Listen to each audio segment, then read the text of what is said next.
اللہ اکبر کبیرہ والحمد للہ کثیرہ وسبحان اللہ بکرۃ واصیلا اللہم صلی علی محمد وعلی آل محمد کما صلیت علی ابراہیم وعلی آل ابراہیم انک حمید مجید اللہم بارک علی محمد وعلی آل محمد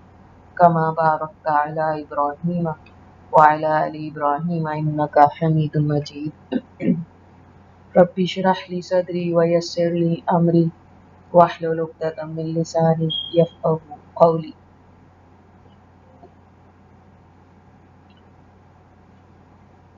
ہم نے جو لاسٹ نام اللہ سبحانہ تعالیٰ کے کیے تھے وہ تھے الخالق،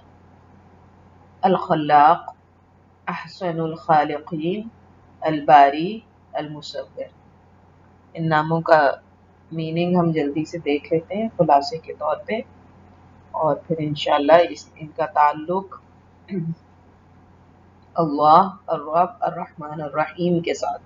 انشاءاللہ ہم دیکھیں گے، اور پھر آج کے نام جو ہم کرنے جا رہے ہیں ان پہ بحث کریں گے۔ الخالق جو تخلیق کرتا ہے اور اپنے بے انتہا علم کی وجہ سے مخلوقات کی تقدیریں بھی بناتا ہے۔ الخلاق جو مسلسل تخلیق کر رہا ہے اور کرتا رہے گا۔ احسن الخالقین جس کے علاوہ کوئی تخلیق کر ہی نہیں سکتا، اور جو خود کو تخلیق کرنے والا سمجھتے ہیں اللہ کے سوا، اور اسی طرح جو لوگوں کو اللہ کی صفت خلق میں شامل کرتے ہیں وہ بالکل غلط ہے۔ تو احسن الخالقین کا مطلب یہ نہیں کہ اور بھی ہیں تخلیق کرنے والے، بلکہ اللہ سبحانہ تعالیٰ نے ان کو اس چیز کے اوپر ان کی پکڑ کی ہے کہ وہ اپنے آپ کو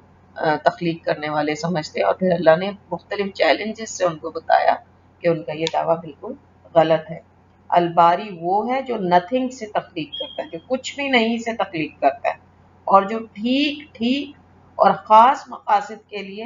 اپنی مخلوقات کو ان کے مقام، جو ان کا صحیح مقام ہے اس کے لحاظ سے تخلیق کرتا ہے۔ اسی طرح وہ بری کر دیتا ہے مظلوموں کو ہر غلط الزام سے، اور وہ خود بھی ہر عیب اور نقص سے مبرہ ہے، بری ہے، پاک ہے۔ اور پھر اس کے علاوہ ہم نے المصور پڑھا تھا۔ المصور جو صورتیں بناتا ہے اور سنوارتا ہے اور ان کو ان کی سب سے بہترین شکلوں میں ڈالتا ہے۔ تو ہم نے دیکھا کہ یہ 3 سٹیپس ہیں کہ اللہ سبحانہ تعالیٰ جو الخالق ہیں، الخلاق ہیں، احسن الخالقین ہیں، وہ سب سے پہلے تقدیر بناتے ہیں، میجر کرتے ہیں، اس چیز کا اندازہ اللہ سبحانہ تعالیٰ نے کیا کہ کون سی مخلوق کو کس مقدار میں، کس طرح، کس مقام پہ، کہاں پیدا کیا جائے گا، اور پھر ان کو الباری نے نتھنگ سے کریٹ کیا، اور پھر اس کے بعد اللہ سبحانہ تعالیٰ نے جو کہ المصور ہے ان کو ان کی صحیح صورتوں، صحیح شکلوں کے اندر پیدا کر دیا، اور اس دنیا کے اندر رہنے کے لیے اور اس قیام کی جگہ بنائی جہاں پہ ان سے اللہ سبحانہ تعالیٰ کا تقاضا یہ ہے کہ اس کی عبادت کریں، اسی کو اپنا واحد معبود مانیں، اور اسی کی بندگی کرتے ہوئے جو ہے اسی کی اطاعت کے اندر پھر جو ہے اللہ سبحانہ تعالیٰ ان کو ان کی جزا اور سزا دے۔ الخالق، الباری اور المصور کی اللہ، الرب، الرحمن اور الحی القیوم سے مطابقت ہم دیکھ لیتے ہیں۔ ہم یہ کیوں کہہ رہے ہیں؟ کیونکہ یہ وہ 4 نام ہیں جن کے بارے میں اس چیز کا مختلف علماء کرام نے دعویٰ کیا کہ یہ اسماء اعظم ہے۔ چاروں ہی اسماء العظم ہے یا پھر کوئی ایک ہے، کیونکہ ایک کے بارے میں نبی اکرم صلی اللہ علیہ وسلم کی حدیث سے پتہ چلتا ہے کہ ایک اسم اعظم۔ تو ہم دیکھتے ہیں کہ اللہ سبحانہ تعالیٰ چونکہ بہت وسعت والے ہیں، اور اللہ سبحانہ تعالیٰ کے ہاں اس چیز کی کوئی کمی نہیں کہ وہ اللہ سبحانہ تعالیٰ اپنے بندے کے گمان کے مطابق اس کو عطا کرے۔ اور یہ وہ 4 نام ہیں جس کے اندر ہم نے دیکھا کہ یہ چاروں مجموعہ ہیں اللہ کے تمام ناموں کا، چاہے وہ اللہ ہو، چاہے وہ الرب ہو، چاہے وہ الرحمن ہو، اور چاہے وہ الحی القیوم ہو،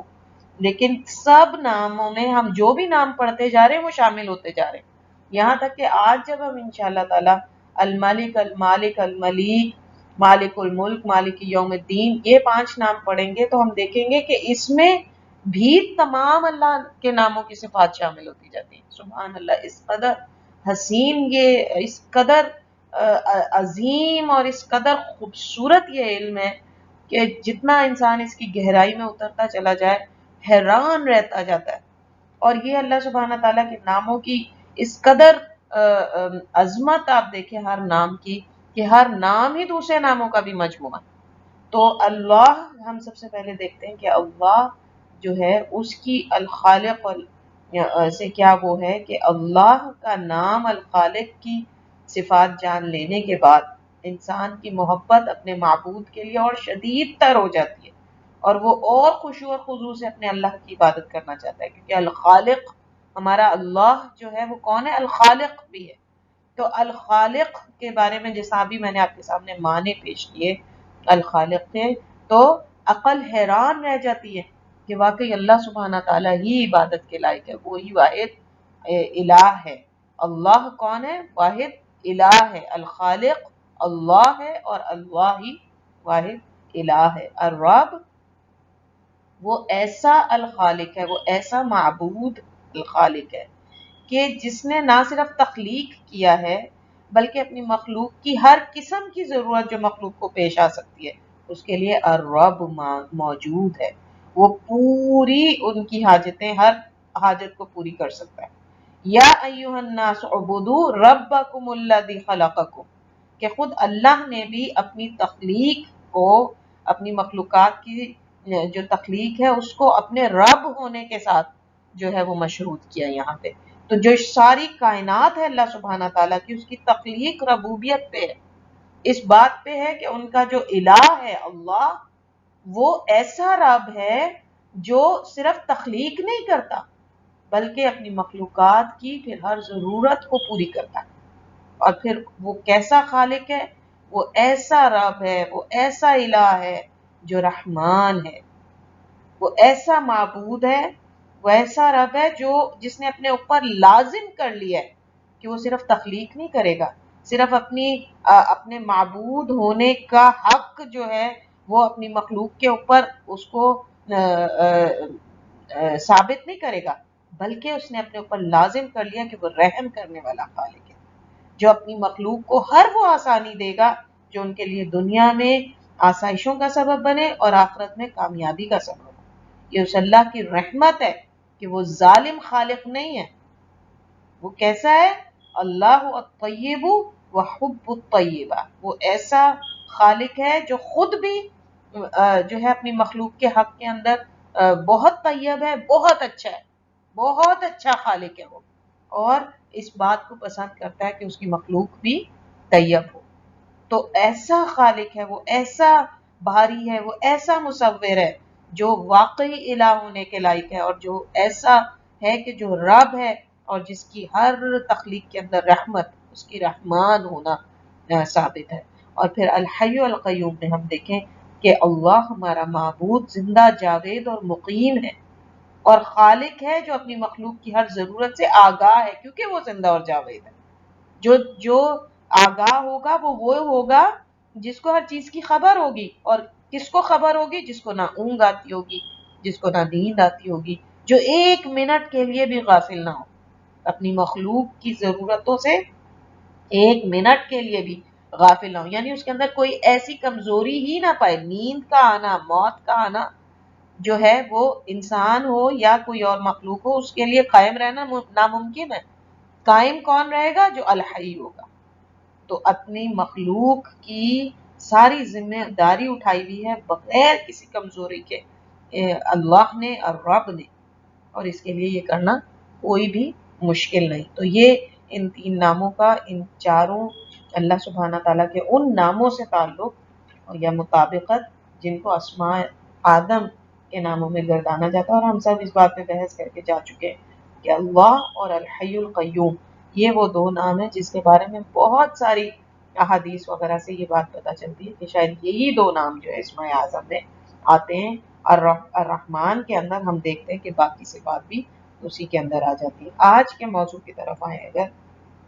آج اللہ سبحانہ تعالیٰ کے جن ناموں کو ہم ڈسکس کرنے جا رہے ہیں وہ ہیں الملک، المالک، الملیک، مالک الملک، مالک یوم الدین۔ اب آپ کے سامنے میں نے 5 نام رکھے ہیں اللہ سبحانہ تعالیٰ کے۔ ان کے معنی اگر ہم دیکھیں تو بادشاہ، شہنشاہ، مالک ایسی مملکت کا جس جیسی نہ کوئی تھی نہ ہے اور نہ ہوگی، اور جس کی قدرت لامتناہی ہے۔ تو المالک وہ جو ہر چیز کا مالک ہے، الملک جو بادشاہ ہے۔ تو کوئی اگر کسی چیز کا مالک ہو تو لازمی نہیں ہے کہ وہ اس کی ہر قسم کا تصرف کا بھی مالک ہو۔ جس طرح ہم وراثت کو لے لیں، ایک شخص ہے جو اپنی تمام جو ہے اس کی پراپرٹی ہے، تمام جو کچھ بھی اس نے بنایا ساری زندگی، اس کا وہ مالک ہے، لیکن وہ اس کے اوپر پوری قدرت نہیں رکھتا۔ اگر اس کے بیٹے اور بیٹیاں ہیں تو اس کو اللہ کی تقسیم کے مطابق جو ہے وہ تقسیم کرنا ہے اس وراثت کو۔ تو وہ مالک ضرور ہے، لیکن وہ اس کے اوپر ہر قسم کے تصرف کا، ہر قسم کے فیصلے کا حق نہیں رکھتا۔ وہ حق اس کو جو ہے وہ اللہ سبحانہ تعالیٰ نے جتنا دیا وہ اتنا ہی کر سکتا ہے۔ تو الملک اس لحاظ سے زیادہ طاقتور نام ہے کہ المالک بھی اللہ ہی ہے، وہ ہر چیز کا اونر ہے، لیکن الملک ہونے کی وجہ سے، یعنی بادشاہ ہونے کی وجہ سے وہ المالک بھی ہو گیا۔ یعنی وہ اگر ہم اس کو ملک کہتے ہیں، جس طرح مالکی یوم الدین، مالکی یوم الدین، یہ دونوں آتے ہیں نا اس کے اندر، تو اس کا مطلب ہے کہ وہ اونر بھی ہے، اور اس کے ساتھ ساتھ ہر قسم کا حکم جو ہے، اور اس جس چیز کا وہ مالک ہے اس چیز کے تصرف، اس کے استعمال، اس کے بارے میں ہر قسم کا فیصلہ کرنے کا حق بھی اسی بادشاہ کے پاس ہے۔ تو اللہ سبحانہ تعالیٰ کے یعنی وہ اپنی مملکت کا واحد شہنشاہ اور تمام فیصلے کرنے پہ واحد قادر ہے۔ المالک کا مطلب یہ بھی ہے کہ جس کے سامنے کوئی چوں چرا نہ کر سکے۔ اس لیے ہم دیکھتے ہیں کہ یہ نام زیادہ تر یوم الدین کے ساتھ آتا ہے۔ ویسے تو اللہ ہر دن کا ہی مالک ہے، یہ نہیں ہے کہ اللہ سبحانہ تعالیٰ صرف یوم الدین کا مالک ہے، نہیں، اپنی مخلوق کے لیے وہ ہر دین کا مالک ہے، لیکن قیامت کے دن جو ہے وہ خاص طور پہ اللہ سبحانہ تعالیٰ اپنے آپ کو مالک یوم الدین، سورہ فاتحہ کے اندر اللہ سبحانہ تعالیٰ نے مالک یوم الدین کے طور پہ کیوں خاص طور پہ وہ کیا ہے، اپنے آپ کو متعارف کرایا ہے؟ کیونکہ اس دن صرف اللہ کا حکم ہوگا، اور صرف اس کے اذن سے ہی کوئی بول سکے گا۔ ظالم سے ظالم، متکبر سے متکبر، طاقتور ترین سے طاقتور ترین بادشاہ بھی اس دن ایک لفظ نہ بول سکے گا۔ وہ لوگ جن کے آگے کسی کو ہمت نہیں ہوتی آج دنیا کے اندر بات کرنے کی، قیامت کے دن خصوصی ملکیت جو ہے وہ صرف اللہ سبحانہ تعالیٰ کی ہوگی۔ کوئی نہیں کہہ سکے گا یہ میرا، یہ میری مملکت، یہ میں تھی۔ سب جانتے ہوں گے کہ ان کا تو کچھ تھا ہی نہیں، اور اصل ملکیت تو صرف اللہ سبحانہ تعالیٰ کی ہے۔ جب ہم ان سارے ناموں کو دیکھیں ملا کے، تو جو پہلا معنی یعنی ان سب کے مشترکہ ناموں کے اندر جو پہلا مطلب نکلتا ہے وہ یہ بادشاہت۔ اس کا یعنی پہلا مطلب ہوا بادشاہت، جو مالک ہے ہر شے کا، اور جس سے اس کی ملکیت، اس کی مملکت، اس کی ریاست، اس کی حکومت کوئی نہیں چھین سکتی، اسے کوئی تھریٹ نہیں ہے، وہ ایسا بادشاہ۔ یعنی اگر ہم دنیا کے اندر دیکھیں، ایک شخص ہے، اس کو بادشاہ بننے کے لیے اول تو وہ خود سے بادشاہ بن ہی نہیں سکتا، کہ اس کے لیے یا تو اس کو کوئی الیکشن میں دھاندلی کرنی پڑتی ہے، یا الیکشن جیتنے پڑتے ہیں، یا لوگوں کی رائے چاہیے ہوتی ہے، یا پھر یہ ہو سکتا ہے کہ جیسا آج کل کے دور میں تو میڈیا کنٹرول کر کے لوگ جو ہیں وہ اپنے آپ کو حکمران بنا لیتے ہیں، چاہے وہ اس قابل ہیں یا نہیں ہیں۔ اور پھر ان کو بادشاہ بن جانے کے بعد، حکمران بن جانے کے بعد اس بات کا ڈر رہتا ہے کہ کوئی ان سے یہ حکومت چھین نہ لے، کوئی ان سے اس بادشاہت کو ختم نہ کر دے، اور سب سے بڑی چیز، جو سب سے بڑی تھریٹ جو اس حکومت، اس مملکت، اس بادشاہت کو ان سے چھیننے والی، وہ موت۔ تو وہ تو کوئی کسی کو، کوئی ایک دن کی حکمرانی کرے اور دوسرے دن اسے موت آ جائے، وہ روک نہیں سکتا اس کو۔ تو ایسی بادشاہت یعنی اللہ سبحانہ کی بادشاہت ایسی بادشاہت ہے جس کو کسی قسم کا تھریٹ بھی نہیں ہے، کسی قسم کی کوئی کیا کہنا چاہیے، اس کے مقابلے پہ کچھ نہیں ہے، کوئی اس سے چھین نہیں سکتا اس بادشاہت کو. یہ ایسی بادشاہت ہے اللہ سبحانہ تعالیٰ کی. دوسرا معنی جو ان تمام ناموں سے نکلتا ہے اللہ کی بادشاہت کے لیے، وہ ہے تصرف کرنے والا، کہ جیسا وہ چاہے اپنی مملکت کے اندر تصرف کرے. اس کی مثال ہم دیکھیں ابراہیم علیہ السلام اور نمرود کا مکالمہ، کہ جب حضرت ابراہیم علیہ السلام نے اس سے کہا کہ میرا رب جو ہے، میرا الہ جو ہے، وہ تو زندہ کرتا ہے اور موت دیتا ہے، تو اس نے کیا کیا، اس نے ایک آدمی کو ویسے ہی قتل کرا دیا اور کہنے لگا میں بھی موت دیتا ہوں. اور ایک آدمی جس کو سزائے موت ہو چکی تھی اسے معاف کر دیا، کہنے لگا میں بھی زندگی دیتا ہوں. تو حضرت ابراہیم سمجھ گئے کہ شخص کی عقل جو ہے اس میں کس قسم کا فطور ہے، اس کو یہ بات ہی سمجھ نہیں آتی کہ زندگی دینا اور لینا یہ کیسے ہوا. یہ تو مطلب ایک فیصلہ ہے جو کسی کی زندگی کے بارے میں کر دیا گیا، لیکن جب وہ تھے ہی نہیں تو ان کو پیدا کس نے کیا. تو انہوں نے پھر ایک اور آرگیومنٹ اس کے سامنے پیش کیا، اور وہ ایک ایسا آرگیومنٹ تھا کہ جس سے اس کو بھی اس بات کی سمجھ آ گئی کہ میں جو کس قسم کا بادشاہ ہوں اور میری طاقت کتنی ہے. تو حضرت ابراہیم نے اس سے کہا کہ اچھا ٹھیک ہے، میرا الہ جو ہے وہ تو مشرق سے سورج کو نکالتا ہے، تو مغرب سے نکال کے دکھا دو. تو وہ شخص ہکا بکا رہ گیا کہ واقعی اس کا کیا زور ان مخلوقات کے اوپر، یہ تو واقعی کسی رب کی مخلوقات ہیں، یہ تو واقعی کسی ایسے بادشاہ کی جو ہے وہ حکومت اور مملکت ہے کہ جس کے اندر میرا کوئی زور نہیں ہے، کہ میری جتنی میں اپنے آپ کو خدا سمجھتا ہوں، میں اپنے آپ کو لوگوں کو کہتا ہوں میری عبادت کرو، لیکن واقعی یہ جس الہ کا، جس بادشاہ کا ذکر کر رہا ہے، اس کے مطابق، اس کے برابر تو میری کسی قسم کی بھی کوئی قدرت نہیں ہے اس کے مقابلے کے اوپر. میں تو اس سورج کو جو ہے وہ یہ حکم نہیں دے سکتا کہ وہ ہمیشہ مشرق سے نکلتا ہے، آج وہ مغرب سے نکل کے دکھا دے. تو تصرف کا مطلب ہے اپنی مخلوقات کو جیسے چاہے ان کو استعمال کرے، ساری مخلوقات کو چاہے تو انسان کی خدمت پہ لگا دے. جنگ بدر کے موقع پہ ہم دیکھتے ہیں اللہ سبحانہ تعالیٰ فرشتوں سے، اپنی دوسری مخلوق سے، اپنی اس مخلوق کے لیے جس کو وہ کہتا ہے کہ اشرف المخلوقات ہے، جس کو فخر سے اس نے پیش کیا ہے، انسان جس کو اس نے فخر سے اپنی تمام مخلوقات کے سامنے پیش کیا، فرشتوں سے سجدہ کرایا، کس لیے؟ اس کا اونچا ہونا، اس کا بہترین مخلوق ہونے کے اوپر دلیل بن جائے، تاکہ ان کے لیے اللہ سبحانہ تعالیٰ نے جنگ بدر کے موقع پہ فرشتوں کو حکم دیا اور وہ آئے اور انہوں نے آ کے انسانوں کی، مسلمانوں کی مدد کی. کیوں؟ اس لیے کہ وہ ٹولہ، وہ چند لوگ جنہوں نے اپنے اللہ کو اپنا رب مانا، اپنا الہ، واحد الہ مانا، اور اس مملکت کا واحد بادشاہ مانا کہ اسی کے حکم ہوں گے، اسی کے احکامات، اسی کے فیصلے لاگو ہوں گے اس سرزمین کے اوپر. تو اللہ سبحانہ تعالیٰ نے اپنی دوسری مخلوق کو ان کی خدمت پہ لگا دیا، ان کو اس تصرف پہ لگا دیا کہ جیسا اللہ سبحانہ تعالیٰ نے چاہا، کیونکہ وہی بادشاہ تھا اس مخلوق کا بھی. اسی طرح احزاب کے موقع پہ ہم دیکھتے ہیں جنگ احزاب، جب تمام ہی قوتیں مسلمانوں کے خلاف ابھر آتی، اللہ سبحانہ تعالیٰ آندھی اور طوفان کو حکم دیتے ہیں، اور جو ہے وہ ایک ایسی مخلوق جو نظر نہیں آ رہی، ایک ایسی مخلوق کہ جس کا تصرف انسان صرف یہ سمجھتا ہے کہ وہ انسان کے لیے ایک باد صبا کے طور پہ آتی ہے، یا وہ ایک انسان کے لیے کسی نقصان کا سبب بن کے آتی ہے، اس کو اللہ سبحانہ تعالیٰ نے مسلمانوں کی فتح کا ذریعہ بنا دیا اس مخلوق کے ذریعے. تو پھر اسی طریقے سے ہم دیکھتے ہیں کہ جنوں کو اور ہوا کو حضرت سلیمان کی تحت کر دیا، یا ہم دیکھتے ہیں کہ سمندر کو حکم دیا کہ موسیٰ کی قوم کو بچا لے اور فرعون کو جو ہے وہ اس کی قبر بنا دے. تو اللہ سبحانہ تعالیٰ چونکہ تمام مخلوقات کے تصرف کا واحد اللہ ہی ہے جو حق رکھتا ہے، اور وہی ہے جو ان تمام مخلوقات کے لیے جو ہے وہ فیصلے کرتا ہے. تو ان تمام ناموں سے یہ دو معنی نکل کے آتے ہیں. پہلا معنی اس کی بادشاہت کس قسم کی ہے، اور دوسرا معنی کہ اس بادشاہت کے اندر اس کے حقوق کیا ہیں.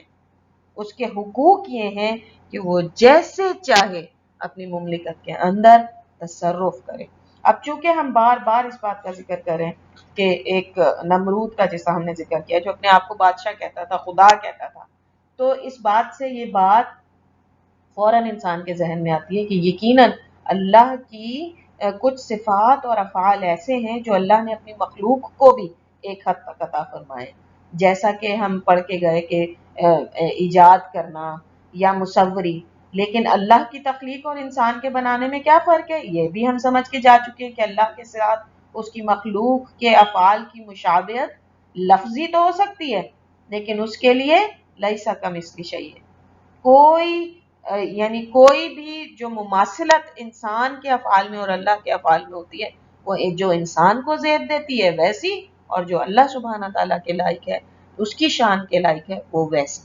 اور اللہ کی کسی بھی افعال کو ہم جو ہے انسان کے برابر یعنی انسان کے کسی فعل کے برابر نہیں کہہ سکتے، اس کے لیے ہر شے لیسا کمثلہ شیء، اس کے کسی بھی شے کی کوئی مثال بیان نہیں کی جا سکتی، کیونکہ خالق اور مخلوق کی کسی بات کا کوئی مقابلہ ہے ہی نہیں۔ یہ جو جب ہم بات کرتے ہیں اللہ اور اس کی مخلوقات کے بارے میں، ورنہ عام اگر ہم وہ دیکھ لیں کہ اس دنیا کے اندر بھی جو موجد ہوتا ہے جو کسی چیز کو بناتا ہے اور جس چیز کو بناتا ہے، کیا ان دونوں کا بھی آپس میں کوئی مقابلہ ہوتا ہے؟ اگر کسی نے جہاز جیسی اتنی بڑی چیز بنا دی،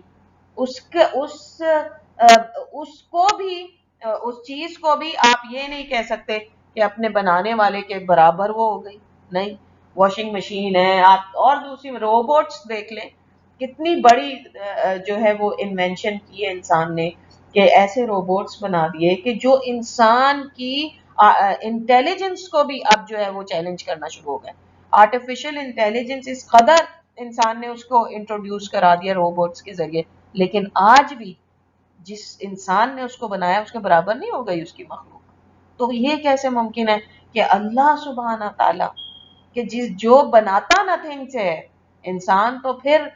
جو بناتا ہے اور جو ایجاد کرتا ہے وہ اللہ ہی کی دی ہوئی چیزوں سے کرتا ہے، اللہ نے تو نتھنگ سے جب کچھ نہیں تھا اس سے بنایا، تو وہ اپنی مخلوق کی کسی بھی فعل میں کس طریقے سے جو ہے اس کی مخلوق اس کی کسی فعل کے اندر برابری کرنے کا سوچ سکتی ہے۔ تو اسی طرح مملکت یا ملک کی بادشاہت بھی اللہ نے انسانوں کو دی ہے، مگر اس کے بہت بڑے بڑے فرق ہیں، جس طرح ہم نے تخلیق اور ایجاد کا فرق دیکھا تھا، انسان کی ایجاد اور اللہ تعالیٰ کی تخلیقات، اسی طریقے سے ہم یہاں دیکھتے ہیں کہ اللہ کی مملکت، اللہ کی ریاست، اللہ کی حکومت، اللہ کی بادشاہت اور انسان کی جو حکومت یا بادشاہت ہوتی ہے اس میں کیا فرق ہے؟ چار موٹے موٹے فرق ہیں۔ پہلا یہ کہ اللہ سبحانہ تعالیٰ کی بادشاہت غیر فانی ہے، جبکہ انسانوں کی کچھ دنوں، سالوں، کچھ اشروں پہ مبنی ہو سکتی ہے، تو وقت اور سالوں سے انسان کی بادشاہت کو ناپا جا سکتا ہے، جبکہ اللہ ہی واحد بادشاہ، ملک اور ہر بادشاہت کا صرف وہی، یعنی تمام شہنشاہوں کا بھی، تمام بادشاہوں کا بھی بادشاہ اللہ سبحانہ تعالیٰ تھا، ہے اور رہے گا۔ دوسرا فرق، اللہ سبحانہ تعالیٰ کی بادشاہت اور ملکیت ہر شے پہ ہے، جبکہ انسان تو یا تو کسی علاقے کا حکمران ہوگا یا کسی چھوٹی سی ملک کا بادشاہ ہوگا، اس کا زور دوسرے کے علاقے پہ نہیں چلے گا، جبکہ اللہ کی مملکت میں سے انسان کو جو حصہ دیا گیا ہے وہ دراصل اللہ کی امانت ہے اس کے پاس،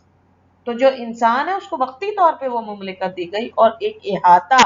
چھوٹا سا احاطہ کر دیا گیا اس کی مملکت کا، اس کی حکومت کا۔ اب ایک شخص کا ہے میں بڑا اچھا بادشاہ ہوں، میں نے اپنے ملک کے اندر جو رولز اور قوانین بنائے ہیں وہ اتنے اچھے ہیں اور ان سب کا فائدہ تمام لوگوں کو ہو رہا ہے، میں اٹھوں اور اٹھ کے میں پوری دنیا پہ بادشاہت کرنا شروع کر دوں، کر سکتا ہے؟ نہیں۔ جس طرح ہم کہتے ہیں کہ جی سپر پاورز ہیں، کچھ ممالک ہیں وہ سپر پاور ہیں، لیکن کیا سب ان کو اپنا سپر پاور مان لیتے ہیں؟ بے شک انہوں نے کتنی ترقی حاصل کی ہو، بے شک انہوں نے اپنی ملک اور قوم کے لیے کتنے فائدے کیے ہوں، لیکن دوسرے اس بات پہ راضی نہیں ہوتے کہ آپ نے جو قوانین اور وہ سارا کچھ اپنے ملک کے اندر لاگو کیے ہیں وہ ہمارے لیے بھی اتنے ہی افیکٹو ہے۔ تو اللہ سبحانہ تعالی جو ہیں ان کی بادشاہت اور ملکیت ایسی ہے جو کسی باؤنڈری کی، کسی وقت کی محتاج نہیں، جبکہ انسان جو ہے وہ اب صرف اپنے علاقے، صرف خاص علاقے اور ایریے کے اوپر حکمرانی کر سکتا ہے۔ تیسرا فرق یہ ہے کہ انسانوں کی بادشاہت یا حکمرانی خود ان کی حاصل کردہ نہیں ہے، بلکہ ان کو دی جاتی ہے، انسان فیصلہ کرتے ہیں۔ ظاہر ہے اللہ سبحانہ تعالیٰ کی طرف سے عطا کی جاتی ہے، اور پھر اس کو عطا کرنے کے ذرائع ہوتے ہیں کہ یا تو لوگوں کے ذریعے سے یا کسی شورا کے فیصلے کے ذریعے سے انسان کو بادشاہ بنا دیا جاتا ہے۔ وہ خود اس بات پہ قادر نہیں تھے کہ کسی بھی حصے کا کنٹرول حاصل کر سکتے۔ تو قیامت کے دن اسی لیے کوئی اپنی مملکت کے دعوے کے ساتھ نہیں آئے گا، بلکہ ہر نظر جھکی ہوگی اور اللہ کے حکم کا انتظار کر رہی ہوگی۔ وہ بادشاہ بھی جو اپنے آپ کو یہاں پر خدا کہتے تھے، وہ بھی جو اللہ ہی کے حکموں کو نافذ کرنے کے لیے بے شک بادشاہ بنے ہوئے ہیں اور اللہ ہی کے حکموں کو نافذ کرتے ہیں اور اللہ ہی کے مطیع فرما بردار ہو کے بادشاہت کرتے ہیں، وہ بھی آ کے قیامت والے دن اللہ سبحانہ تعالیٰ سے یہ نہیں کہہ سکیں گے کہ دیکھیں ہم نے آپ ہی کا حکم نافذ کیا تھا، آپ ہی کی شریعت کو نافذ کیا تھا، تو ہم آپ کی کسی بادشاہت کے اندر حصے دار ہو گئے۔ نہیں، کوئی شخص، کوئی بادشاہ، کوئی حکمران قیامت والے دن اللہ سبحانہ تعالیٰ کے سامنے کھڑے ہو کے اپنی حکمرانی کا اور اس کا دعویٰ نہیں کر سکے گا۔ کیوں؟ کیونکہ وہ اللہ کی عطا کی ہوئی، جبکہ اللہ کی بادشاہت اس کو کسی نے عطا نہیں کی، وہ اس کا حقدار ہے، کیونکہ وہ ہر ایک کا خالق ہے، کیونکہ وہ ہر مخلوق کو جو ہے اسی نے پیدا کیا ہے، اس وجہ سے وہ واحد ہے جو ہر قسم کی بادشاہت کا حقدار ہے۔ تو اس کو کسی نے بادشاہت نہیں دی، اس کو کسی نے حکمرانی نہیں دی، لیکن انسانوں کو یہ بادشاہت اور حکمرانی عطا کی جاتی ہے اللہ سبحانہ تعالیٰ کی طرف سے۔ چوتھا اور بہت اہم فرق یہ ہے کہ اللہ کو کی مملکت کو کسی کی ضرورت نہیں ہے اسے قائم رکھنے کے لیے۔ وہ چاہے گا، جس طرح کہ قیامت کے دن جب وہ چاہے گا تو اپنی تمام مخلوقات کو موت دے دے گا، جس میں فرشتے بھی شامل ہوں گے، یہاں تک کہ حضرت جبرائیل کو بھی موت دے دی جائے گی، اور پھر دوبارہ وہی اسٹیٹ آ جائے گی جب اللہ سبحانہ تعالیٰ ہی تھے، اوپر بھی، نیچے بھی، آگے بھی، پیچھے بھی۔ تو اللہ سبحانہ تعالیٰ اس کے بعد دوبارہ سے، اور یہ اس بات کا اظہار ہوگا کہ اس دن کا بادشاہ صرف اللہ سبحانہ تعالیٰ ہے، کہ جس نے اپنی مخلوقات کو کسی خاص مقصد سے پیدا کیا تھا، اور جس نے اب اس کے بعد جو ہے دوبارہ ان کو ختم کر دیا، اور یعنی اس بات کا اظہار کہ اللہ کو کسی کی ضرورت نہیں اپنی مملکت کو قائم رکھنے کے لیے، جبکہ انسان خود بھی محتاج ہے اور اس کی مملکت بھی محتاج ہے کہ وہ دوسروں کی محتاج ہوتی ہے کہ قائم رہ سکے۔ تو یہ چار بنیادی فرقوں کو ہم سامنے رکھیں جب ہم کہتے ہیں اللہ بھی بادشاہ اور ہم انسانوں میں بھی بادشاہ ہوتے ہیں، تو ہمیں اچھے طریقے سے پتہ ہونا چاہیے کہ انسان کی بادشاہت یا حکمرانی کتنی کمزور ہے، اور چند جو ہے وہ اس کے اوپر قائم ہے، چیزوں کے اوپر قائم ہے، جبکہ اللہ سبحانہ تعالیٰ کی بادشاہت تکمیل کو پہنچی، کامل ہے، اس کی حکومت کامل ہے، اس کی حکمرانی کامل ہے، اس کی مملکت کامل ہے، اس کی ریاست کامل ہے، اس کی بادشاہت کامل ہے۔ اب ہم تھوڑا سا قرآن اور حدیث کے اندر جو ذکر ہے ان ناموں کا اور جو اس کا تعلق ہے ہماری زندگیوں سے، اس کے بارے میں انشاءاللہ تعالی غور کرتے ہیں۔ اللہ سبحانہ تعالیٰ کے یہ جو نام ہیں، ان کے ظاہر ہے نص میں سب سے پہلے ہم ان کا ثبوت دیکھتے ہیں، تو یہ تمام نام جو ہیں وہ اسماء الحسنہ کی لسٹ میں تو ہم کہہ سکتے ہیں کہ ہیں، لیکن الملک واحد نام ہے جو ان 99 ناموں کے اندر ہیں جن کا ذکر اللہ کے نبی صلی اللہ علیہ وسلم نے اپنی حدیث میں کیا کہ جس نے بھی ان 99 ناموں کو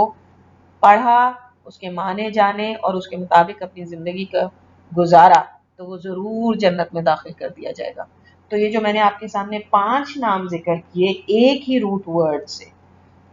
الملک، المالک، الملیک، مالک الملک یا مالکی یوم الدین، یہ 5 نام اسماء الحسنہ میں گردانے جائیں گے، یہ اللہ ہی کے ناموں میں سے، لیکن الملک وہ نام ہے جو بالاتفاق، جس کا ہر عالم، ہر فقیہ، ہر اسکالر کا اتفاق ہے کہ یہ اس لسٹ کے اندر انہوں نے اس نام کو شامل کیا ہے، جس کو وہ اپنی طرف سے وہ لسٹ بتاتے ہیں جو ان 99 اسماء الحسنہ کی ہے، جو حدیث کے مطابق پوری اترتی ہے. تو الملک جو ہے ان پانچوں میں سے ہم کہیں گے ان 99 ناموں کے اندر ہیں کہ جن کا تعلق اللہ کے نبی صلی اللہ علیہ وسلم نے جنت میں داخلے سے بتایا ہے. سورہ جمعہ میں بھی اور سورہ حشر میں بھی الملک اللہ نے خود اپنے ان ناموں کی لسٹ میں شامل کیا ہے کہ جن کو نام باقاعدہ طور پہ نام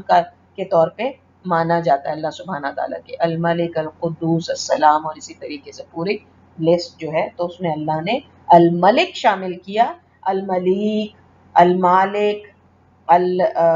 مالک الملک یا مالک یوم الدین اس لسٹ میں اللہ نے بھی شامل نہیں کیے، تو اس لیے جو ہے الملک ہی ہے جس کو ہم اس لسٹ کے اندر شامل کرتے ہیں. اچھا، المالک کو لوگوں نے اپنے ناموں کی لسٹ میں بھی شامل نہیں کیا. کیوں؟ کیونکہ یہ ہمیشہ مضاف کے طور پہ آیا ہے. مضاف الیہ کا تھوڑا سا اگر میں آپ کو بتاؤں تو مضاف وہ ہوتا ہے کہ جو کسی چیز یعنی کوئی چیز اس کی ہوتی ہے، اور مضاف الیہ وہ ہے کہ جو چیز ہے جو اس کا یعنی مالک اور چیز ان کا آپس میں تعلق بتایا جاتا ہے. تو جس طرح ہم نے کہا مالکی یوم الدین، تو مالک کیا ہے؟ مضاف ہے. جو اونر ہے کس چیز کا؟ یوم الدین کا، قیامت کے دن کا مالک. تو جب کسی چیز کی پوسیشن بتانی ہوتی ہے، جب کسی چیز کی اونرشپ بتانی ہوتی ہے، تب مضاف الیہ بولا جاتا ہے. تو اللہ کا یہ جو نام ہے المالک، یہ الگ سے المالک کے طور پہ نہیں آیا، یہ ہمیشہ مالکی یوم الدین کے طور پہ آیا. تو اس وجہ سے کچھ علماء نے اس کو اللہ کے نام ہونے میں ہی وہ اختلاف کرتے ہیں. وہ کہتے ہیں کہ نہیں، یہ اللہ کی صفت تو کہی جا سکتی ہے لیکن اس کو اللہ کا نام نہیں مانا جا سکتا. اسی طرح الملیک بھی ہے، یہ ایک دفعہ سورۃ القمر میں جو ہے اس کا ذکر ہوا ہے اور یہ بھی مضاف ہی کے طور پہ آیا. یہ قرآن کے اندر الملک جو ہے وہ 5 مقامات پہ اللہ سبحانہ تعالیٰ نے ذکر کیا ہے، لیکن اس میں سے میں 2 کا آپ کے سامنے جلدی سے وہ آیات رکھتی ہوں کہ جن کا ذکر جو ہے وہ اللہ سبحانہ، کیونکہ باقی کا تعلق اور تفصیلات سے تو ہم ساتھ ساتھ انشاءاللہ اس کو دیکھتے جائیں گے. تو اللہ سبحانہ تعالیٰ سورہ حشر میں جس طرح فرماتے ہیں هو اللہ الذی لا الہ الا هو الملک القدوس. اسی طریقہ سورہ مومنون کے اندر اللہ سبحانہ تعالیٰ فرماتے ہیں فتعال اللہ الملک الحق. تو آپ دیکھ رہے ہیں الملک، اور ہم یہ بات سمجھ کے جا چکے ہیں کہ جب اس بات کا اندازہ لگانا ہو کہ یہ نام ہے یا صفت ہے اللہ سبحانہ تعالیٰ کی، تو خصوصی طور پہ جو سب سے پہلی نشانی ہوگی وہ یہ کہ اگر ال لگا ہوا ہے اس کے ساتھ تو وہ ڈیفینیٹلی اللہ سبحانہ تعالیٰ کا نام ہی. اسی لیے مالک یوم الدین کے بارے میں لوگوں نے اختلاف کیا کیونکہ اس کے ساتھ ال نہیں لگا ہوا تھا. لیکن جب ہم اس کے دوسرے ایٹریبیوٹس کو دیکھتے ہیں تو کچھ نے اس کو نام میں گردانا اور کچھ نے صفات کے اندر گردانا. بہرحال تو یہ خاص طور پہ ہم دیکھتے ہیں کہ اس کے اندر الملک الحق، الملک القدوس. تو اس سے یہ بات کی کنفرمیشن ہوتی ہے کہ یہ اللہ سبحانہ تعالیٰ کے اسماء الحسنہ میں سے اور 99 کی اس لسٹ کے اندر بھی شامل ہے جن کے بارے میں حدیث میں ذکر آیا. ملیک جو ہے وہ قرآن میں صرف ایک دفعہ ہی ذکر ہوا ہے اور وہ ہے سورۃ القمر، جس کے اندر اللہ سبحانہ تعالیٰ فرماتے ہیں یہ اور خوشخبریاں ہیں متقین کے لیے کہ اللہ سبحانہ تعالیٰ کہتے ہیں ان المتقین فی جنات و نہر فی مقعد صدق عند ملیک مقتدر. اور وہ ایسی جگہ پہ ہوں گے کہ جہاں پہ ایسا بادشاہ کی کہنا چاہیے ڈومینین کے اندر ہوں گے کہ جہاں پر صرف اسی کا حکم چلتا ہوگا. تو مالک ہی کی یعنی ملک ہی کیا کے اندر یا لگا کے اس کے اندر وہ جو سپرلیٹو ڈگری ہوتی ہے نا، اور زیادہ ایمفیسس بتانے کے لیے کہ صرف اسی کی مملکت ہونا، صرف اسی کی بادشاہت ہونا، اس چیز وہ ملیک جو ہے. تو ملک اور ملیک ہم کہہ سکتے ہیں کہ دونوں سیم ہی نام ہے، لیکن ملیک اس کی تھوڑی بڑی ہوئی اور زیادہ بڑھا چڑھا کے بیان کیا ہوا بادشاہت جو ہے اس کا ذکر ہے. کچھ علماء کرام کا اس بات پر بھی اختلاف ہے کہ ملک یوم الدین یا بدیع السماوات والارض یا رب العالمین کو بھی اللہ کے نام نہ مانے جائیں یا صفات مانا جائے. تو اس لحاظ سے المالک یوم الدین جو ہے وہ اللہ کے ناموں کی لسٹ میں شامل بھی کیا جا سکتا ہے ان علماء اور فقہا کے مطابق جو مرکب ناموں کو بھی اسماء اللہ میں شامل کرتے ہیں. ایک بحث ہے کہ کیا المالک جو ہے وہ نام ہے یا نہیں ہے. دوسری بحث یہ ہے کہ جب نام جو ہے دو اس سے مل جاتے ہیں، یعنی دو الفاظ کا مجموعہ مل کے جب نام بنتا ہے تو کیا اس کو اسماء میں شامل کیا جا سکتا ہے یا نہیں. تو یہاں پہ یہ دوسری بحث ہے. یعنی بدی جو ہے، البدی نام مانا جاتا ہے اللہ تعالیٰ کا، لیکن جب البدی السماوات والارض ہو جاتا ہے، یا رب ہم سب جانتے ہیں، اور رب تو اللہ کا نام ہے اور 99 ناموں میں سے بھی ہے. تو جب اس کو ہم رب العالمین کہتے ہیں تو کیا تب بھی اس کو نام ہی مانا جائے یا صفات میں. تو یہ اس کے اوپر بھی علماء اور فقہا کی بحث ہے اور کچھ کا اختلاف ہے. وہ کہتے ہیں کہ نہیں، جب یہ کمپاؤنڈ ہو گیا، مرکب ہو گیا، تو پھر اس کو صفت ہی مانا جائے گا، پھر اس کو نام میں نہیں مانا جائے گا. لیکن جو کہتے ہیں کہ مانا جائے گا تو اس لحاظ سے ہم نے الملک یوم الدین کو بھی ناموں کے اندر ہی شامل کیا. جیسا کہ میں نے شروع میں ہی آپ کو 5 نام بتایا، تو اس میں میں نے ان کو ان علماء اور فقہا کے مطابق اللہ کے نام میں ہی شامل کر کے آپ کے سامنے پیش کیا. پھر اس کے بعد اب جو بہت خوبصورت بات جو ہے وہ ہم کرنے جا رہے ہیں ناموں سے متعلق، وہ یہ کہ ان تمام ناموں کا تعلق اللہ کی ایک ہی صفت سے ہے، اور وہ ہے ذو المملکہ، یعنی مملکت کا مالک، مملکت والا، حکومت والا. اور یہ جو ذو المملکہ ہے، یہ اللہ کی 3 صفات کے اوپر دلالت کرتی ہے، یا کہنا چاہیے کہ اس کے 3 معنی نکل کے آتے ہیں. پہلا، اللہ کی کمال قوت، اللہ کی قوت کا کمال، اس قدر قوت کہ وہی بادشاہ ہے پھر صرف. اسی طریقہ سے اللہ کی عزت، اللہ کی قدرت، اس کے علم کا احاطہ، اس کی حکمت، اس کی وسعت، اس کی تقدیر کے اوپر اس کی قدرت، یعنی مخلوقات کی تمام تقدیروں کے اوپر اس کی قدرت. پھر تصرف کا حق، پھر اس کی رحمت، اس کا حکم دینا دنیا میں بھی اور آخرت میں بھی. پہلا جو ہے ذو المملکہ سے پہلی جو صفت نکل کے آتی ہے اللہ سبحانہ تعالیٰ کی بادشاہت کے لیے، وہ یہ. دوسری جو یعنی اس کا اگر ہم دیکھیں تعلق، تو اللہ سبحانہ تعالیٰ کہتے ہیں وَلِلَّهِ مُلْكُ السَّمَاوَاتِ وَالْأَرْضِ وَاللَّهُ عَلَىٰ كُلِّ شَيْءٍ قَدِيرٌ. تو اللہ سبحانہ تعالیٰ کیا بتا رہے ہیں، کس بات کا ثبوت ہے اس کے اندر، کہ اللہ سبحانہ تعالیٰ تمام مملکت، آسمان اور زمین، ان سب، اس پوری مملکت کے جو بادشاہت ہے وہ اللہ تعالیٰ کے لیے. واللہ علی کل شیء قدیر، وہ ہر چیز کے اوپر، وہ اس بات کے اوپر پوری قدرت رکھتا ہے کہ اپنی قوت سے جیسا چاہے اپنی مخلوقات کا تصرف کرے. وہ اس بات کے اوپر پوری قوت رکھتا ہے، جس کو چاہے عزت دے، جس کو چاہے ذلت دے. اس کی قدرت اتنی وسیع ہے کہ صرف ایک مخلوق نہیں، ہر مخلوق کے اوپر اس کا علم جو ہے وہ ہے، اور وہ اپنی مخلوقات کی پرورش جو کر رہا ہے، اپنی مخلوقات کو جو دیکھ بھال جو کر رہا ہے، اور ان کے اوپر جو بادشاہت کر رہا ہے، وہ حکمت کا جو ہے وہ منہ بولتا ثبوت ہے. ذو المملکہ سے جو پہلی ہم نے صرف سمجھیے یعنی اللہ سبحانہ تعالیٰ کی بادشاہت کی صرف، وہ یہ کہ اللہ سبحانہ تعالیٰ کی کمال قوت، عزت، قدرت، تقدیر پہ قدرت، تصرف کا حق، رحمت، حکم دینا دنیا اور آخرت، اس سے یہ ثابت ہوتا ہے. دوسری جو صفت ثابت ہوتی ہے یا صفت ثابت ہوتی ہے ذو المملکہ کی، اس کی بادشاہت کی، کہ تمام مخلوقات اللہ کی محتاج ہیں، صرف اسی کی محتاج ہیں، اس لیے صرف اس کی مطیع فرما بردار ہونا چاہیے. سب کے سب اس کے دائرۂ قدرت میں ہیں، کوئی اس کی سلطنت سے بھاگ نہیں سکتا. جیسے اللہ سبحانہ تعالیٰ کہتے ہیں نا کہ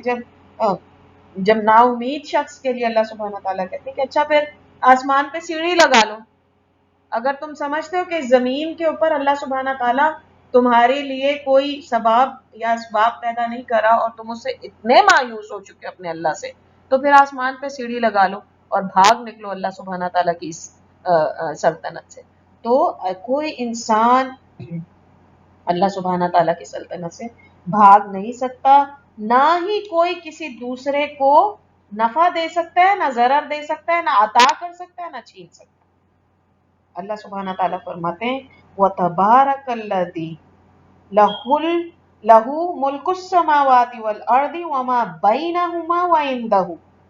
جو ان دونوں کے آسمان اور زمین کے بیچ میں اور جو اس کے اندر ہے، جو درمیان میں جو اس کے اندر ہے، علم الساعتی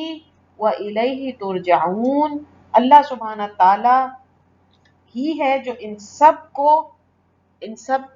کے اوپر احاطہ کیے ہوئے ہے۔ الملک یومئذ الحق للرحمن لمن الملک اليوم للہ الواحد القہار۔ اسی طرح سے اللہ سبحانہ تعالیٰ پھر کہتے ہیں یا ایھا الناس انتم الفقراء الی اللہ واللہ هو الغنی الحمید ان یشاء یذہبکم ویأتی بخلق جدید وما ذلک علی اللہ بعزیز۔ اللہ سبحانہ تعالیٰ پھر فرماتے ہیں وَكَأَيٍّ مِّن دَابَّةٍ لَا تَحْمِلُ رِزْقَهَا اللَّهُ يَرْزُقُهَا وَإِيَّاكُمْ وَهُوَ السَّمِيعُ الْعَلِيمُ۔ یہ سب اس بات کا جو ہے اس بات کی دلالت ہے کہ اللہ سبحانہ تعالیٰ ہی ہیں جو عطا کرتے ہیں۔ کیا کہتے ہیں اللہ تعالیٰ یا ایھا الناس انتم الفقراء الی اللہ، اللہ ہی ہے جو سب کو عطا کرتے ہیں، اللہ ہی ہے جو سب کو نفع دیتے ہیں، اللہ ہی ہے جو چاہے تو چھین لے، اللہ ہی ہے جو چاہے تو کسی کو رزق نہ دے، اور اللہ ہی ہے جو ہر ایک کے لیے اپنی حکمت اپنے علم کی وجہ سے اتنا ہی عطا کرا ہے جتنی اس کو ضرورت ہے۔ تو دوسری جو ظلم مملکہ یا کسی کی بادشاہت کی جو دوسری عظیم نشانی ہو سکتی ہے وہ یہ کہ اس کی تمام جو اس کی رعیت ہے یا تمام جو اس کی قوم ہے وہ اس کی محتاج ہو۔ تو ہم سب اللہ کے محتاج ہیں، تمام مخلوقات صرف اللہ سبحانہ تعالیٰ ہی کی محتاج ہے۔ تیسری بات جو ہمیں پتہ چلتی ہے اللہ تعالیٰ کی بادشاہت کی جو تیسری صفت ہمیں پتہ چلتی ہے، صرف اللہ ہی کا حکم اس دنیا میں نافذ ہوتا ہے، وہ جو چاہتا ہے وہ نافذ ہو سکتا ہے۔ اس دنیا میں کچھ بھی اللہ کے حکم کے بغیر نہیں ہو سکتا، اس کا ہی حکم ہے، اور اس کے احکام تین قسم کے ہیں، قدریہ، شرعیہ، جزائیہ۔ احکام القدریہ یعنی اللہ، یہ جو ہم تیسری اللہ تعالیٰ کی بادشاہت کی صفت دیکھ رہے ہیں اس کے اندر ہم دیکھ رہے ہیں کہ احکام سے متعلق کہ جو احکامات ہوں گے وہ اللہ سبحانہ تعالیٰ ہی کے ہوں گے، اور وہ احکامات تین قسم کے ہوتے ہیں۔ پہلا احکام القدریہ، ہر شے جو یہ جو قدریہ ہے آپ کو پتہ چل گیا ہوگا قدر سے اس کا تعلق ہے کہ ہر شے جو موجود ہے اس کی ہر قسم کی قدر، یعنی اس کی موت، حیات، تعداد، ایجاد، ہر شے سے اللہ کو آگاہی ہے اور وہی اس پر قادر ہے کہ اسے ہونے دے یا نہ ہونے دے۔ یعنی احکام القدریہ، اللہ جانتا ہے کہ کس چیز نے کہاں پیدا ہونا ہے، کیسے، اس کی مرضی ہے کہ وہ اس کو ہونے دے یا نہ ہونے دے۔ جس طرح ہمیں حدیث میں پتہ چلتا ہے اور لوگ اس سے بڑا ہی جو ہے وہ کنفیوز ہو جاتے ہیں کہ اللہ سبحانہ تعالیٰ کی حدیث کے مطابق پتہ چلتا ہے کہ جس شخص کو اپنی عمر میں اضافے کا وہ ہو، وہ چاہتا ہو، اس کی چاہت ہو کہ اس کی عمر بڑھے، تو اسے چاہیے کہ اپنے رشتہ داروں کے ساتھ اچھا سلوک، صلہ رحمی کرے۔ تو لوگ کہتے ہیں کہ اللہ نے تو تقدیر بنا دی ہر انسان کی، تو اب وہ کیسے اپنی اس کے اندر بڑھا سکتا ہے یا کم کر سکتا ہے؟ تو اللہ سبحانہ تعالیٰ کے احکام القدریہ کس چیز کے اوپر بیس کر کے وہ اللہ سبحانہ تعالیٰ جانتے ہیں، لیکن اس قدر کے اوپر اللہ سبحانہ تعالیٰ کی پوری قدرت ہے کہ چاہے تو وہ اسی طرح سے ہو اور چاہے تو اس کو بدل دے۔ تو احکام القدریہ یعنی انسانوں کی تمام مخلوقات کی قدر سے متعلق جو احکامات ہیں وہ اللہ ہی کے اذن سے ہوتے ہیں اور اللہ سبحانہ تعالیٰ مکمل طور پہ ان کے اوپر قادر ہے۔ دوسرا جو احکام کی قسم ہے اللہ سبحانہ تعالیٰ کے وہ ہے احکام الشریعہ۔ صرف اللہ سبحانہ تعالیٰ اس بات کا حقدار ہے کہ وہ کسی چیز کو حلال یا حرام ٹھہرائے، صرف وہ اس بات کا فیصلہ کر سکتا ہے کہ کیا صحیح ہے اور کیا غلط ہے۔ آج ہم کتنی سیولائزیشن دنیا کے اندر دیکھتے ہیں، لوگ کہتے ہیں فلانی سیولائزیشن، فلانی سیولائزیشن، لیکن کسی بھی سیولائزیشن کو آپ اٹھا کے دیکھ لیجئے، ہر ایک کے اندر سچ بولنا، جس کو اللہ نے کہہ دیا کہ سچ بولنا ہی صحیح ہے، اسی کو صحیح سمجھا جاتا ہے۔ حرام جن چیزوں کو اللہ سبحانہ تعالیٰ نے حرام کہا یا برا ہونے کا حکم دیا کہ وہ انسانیت کے لیے بری ہے، اس کو ہر سویلائزیشن نے اس کو برا ہی کہا۔ اب یہاں پہ بات ہو رہی ہے اخلاقی اور اس طور کے اوپر، ورنہ بعد میں پھر اب آپ دیکھ لیجئے کہ لوگوں نے جب اس کے اندر اپنی احکامات کو شامل کیا تو پھر کیا حال ہو گیا۔ تو لیکن احکام الشریعہ کیا ہیں؟ اللہ ہی صرف حلال اور حرام کا فیصلہ کر سکتا ہے، نہ آپ نہ میں۔ یا جس طرح یہودیوں کے بارے میں اور عیسائیوں کے بارے میں جب حاتم جو تھے ان کے بیٹے، انہوں نے عدی بن حاتم نے اللہ کے رسول صلی اللہ علیہ وآلہ وسلم سے کہا آپ یہ کیوں کہتے ہیں کہ ہم اپنے جو ہیں علماء کی اطاعت کرتے ہیں، ہم تو ان کی کوئی اطاعت نہیں کرتے۔ تو اللہ کے رسول صلی اللہ علیہ وآلہ وسلم نے فرمایا کیا تم اسی کو حلال نہیں مانتے جس کو انہوں نے حلال کر دیا ہو، اور کیا تم اسی کو حرام نہیں مانتے جس کو انہوں نے حرام کر دیا ہو؟ تو اللہ سبحانہ تعالیٰ کے علاوہ کسی کو اس چیز کا حق نہیں کہ کسی کو حلال کہے، کسی کو حرام بنا دے، یا کسی کو صحیح کر دے یا کسی کو غلط کہہ دے۔ اسی لیے آپ یہ دیکھیں کہ مسلمان ملکوں کے اندر جب یہ گے ازم اور ان سب کی شادیاں اور سیم سیکس میرجز کا جب طوفان اٹھا تو الحمدللہ ثم الحمدللہ مسلمان ملکوں کے اندر اس کے خلاف ریزسٹنس آئی، اور بہت سارے ایسے نان مسلم کنٹریز ہیں جنہوں نے مسلمانوں کے اس موقف کی تائید کی، بلکہ یہاں تک کہ جو مشرکین کے ملکوں کے اندر بھی جو ہے اس بارے کے اندر یعنی انہوں نے اس چیز کو قبول نہیں کیا، کیونکہ اللہ سبحانہ تعالیٰ نے انسانیت کے لیے جن چیزوں کو اخلاقی طور کے اوپر اس بات کا حکم دے دیا کہ یہ غلط ہے، وہ انسانی ذہن کے مطابق ہے، انسان کی نیچر کے مطابق ہے، اور اسی لیے جو ہے وہ مخلوقات کا بڑا حصہ جو ہے وہ اس کو منوعاً اسی طریقے سے قبول کر لیتا ہے۔ پھر تیسری چیز ہے احکام الجزائیہ، احکام القدریہ، احکام الشریعہ اور احکام الجزائیہ۔ صرف اللہ ہی اس بات کا حق رکھتا ہے کہ اطاعت گزاروں کو جزائے خیر دے اور معصیت کاروں کو اور نافرمانوں کو سزا دے۔ کیوں؟ کیونکہ اللہ سبحانہ تعالیٰ ہی جزا دے سکتے ہیں کسی بھی کام کی۔ آپ میں ہم اگر اپنی اولاد کو کہیں بھی، یا جو لوگ ہیں جو اگر ہم کہیں کوئی کام کریں یا کوئی ہمارے انڈر کام کرے تو ہم کسی کو کس قدر اس کے حق ادا کر سکتے ہیں جو اس کے کسی اچھے کام کا؟ کیا ہم اس کا پیمانہ ہمارے پاس ہے ایسا کہ جس نے جتنی اچھائی کی ہے ہم کو اسی قدر ہم اس مقدار میں ناپ سکیں؟ پتہ نہیں کسی انسان کی ایک اچھائی کی کس قدر اس اچھائی کی وجہ سے بھلائیاں لوگوں کی ہونے والی ہے۔ ہماری تو نظر بہت محدود ہے، ہم تو اللہ جیسے سمیع اور بصیر نہیں ہیں۔ کسی کی اچھائی کے کتنے اچھے اثرات کہاں تک پہنچنے والے ہیں ہم نہیں اس کو جان سکتے، تو ہم اس کی جزا کیسے دے سکتے اس کو صحیح طریقے سے؟ اسی طریقے سے کسی کی برائی ہے یا اسی طریقے سے کسی کا پہنچایا ہوا نقصان ہے، تو اللہ سبحانہ تعالیٰ کے احکام الجزائیہ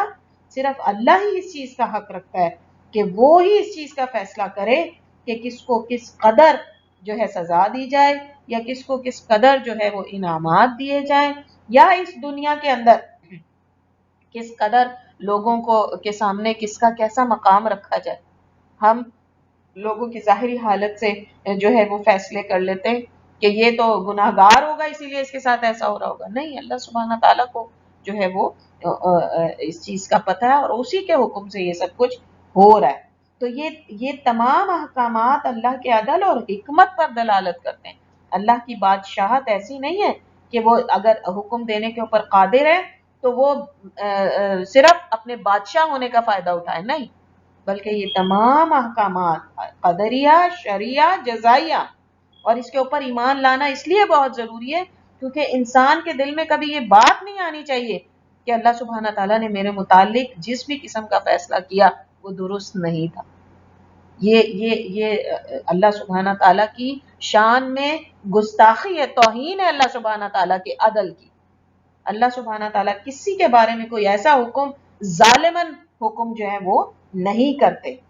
تو ایک حکمران کیا کرتا ہے؟ وہ فیصلے کرتا ہے کہ کیا کیا جائے گا مختلف حالات میں، اسی طرح وہ قوانین بناتا ہے کہ کیا جائز ہے کیا نہیں، اسی طرح حکمران یہ طے کرتا ہے کہ کس بات کو قابل سزا ہونا چاہیے اور کس کو نہیں۔ تو ایک حکمران کے پاس بہت طاقت ہوتی ہے.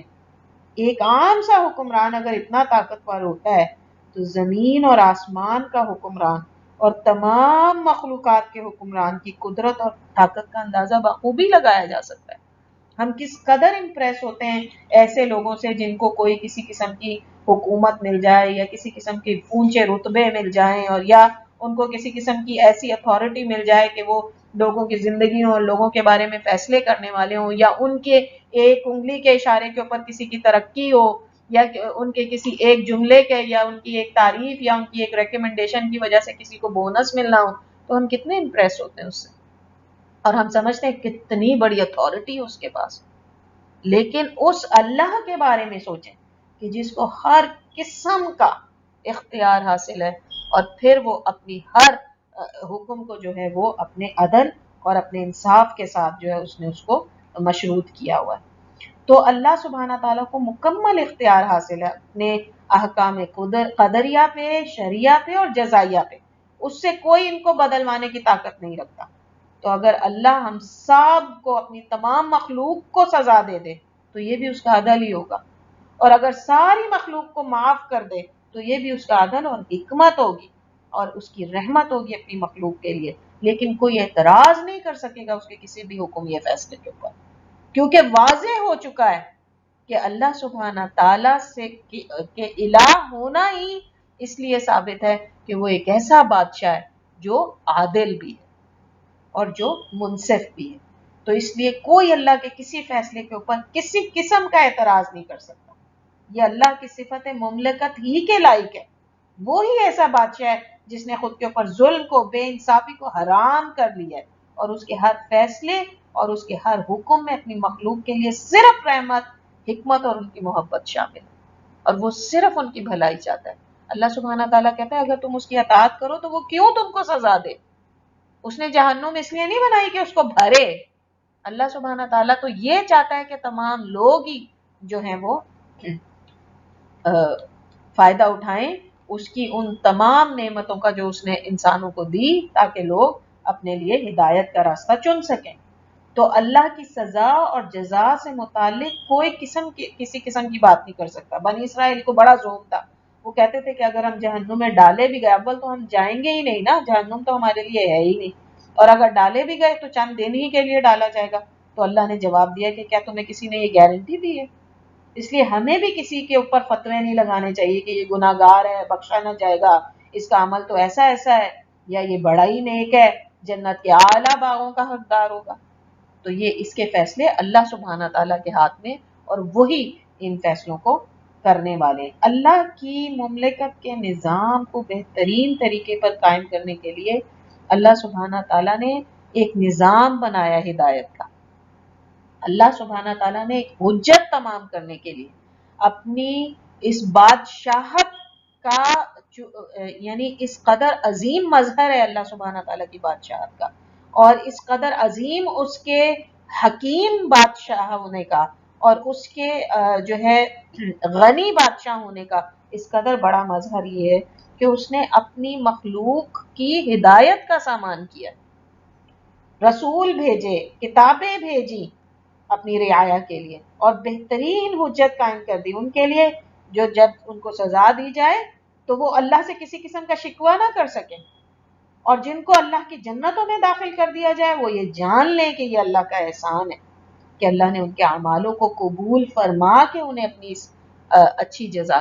دی انہیں، اور اپنی جنتوں کے اندر داخل کیے.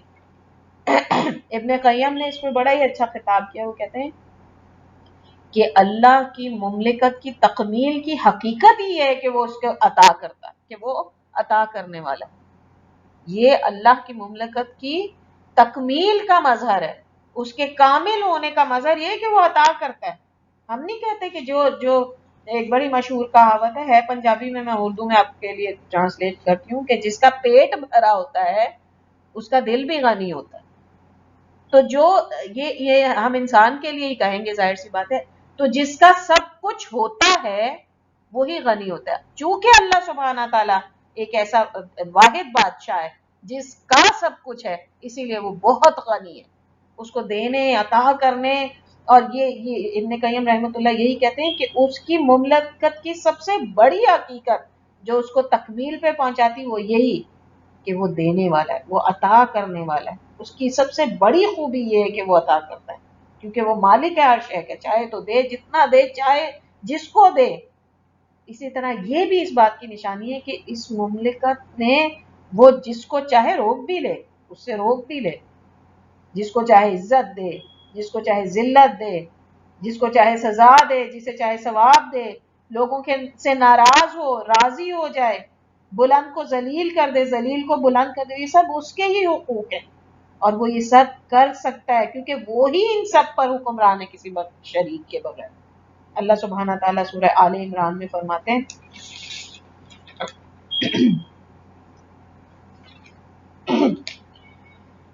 قل اللہم مالک الملک تؤتی الملک من تشاء وتنزع الملک ممن تشاء وتعز من تشاء وتذل من تشاء بیدک الخیر انک علی کل شیء قدیر. پھر اللہ سبحانہ تعالیٰ سورہ الرحمن میں فرماتے ہیں یسألہ من فی السماوات والارض کل یوم ہوا فی شان. اس دنیا، اس زمین اور آسمان میں جو بھی ہے وہ تمام کے تمام اللہ سبحانہ تعالیٰ کی ملکیت ہے. جس کو چاہے عزت دے، جس کو چاہے ذلت دے، ہر چیز اس کے ہاتھ میں ہے. اور اسی طریقے سے ہر زمین اور آسمان کی مخلوق ہر روز اللہ سبحانہ تعالیٰ ہی کے آگے اپنی محتاجی کا اظہار کرتی ہے اور اس سے ہی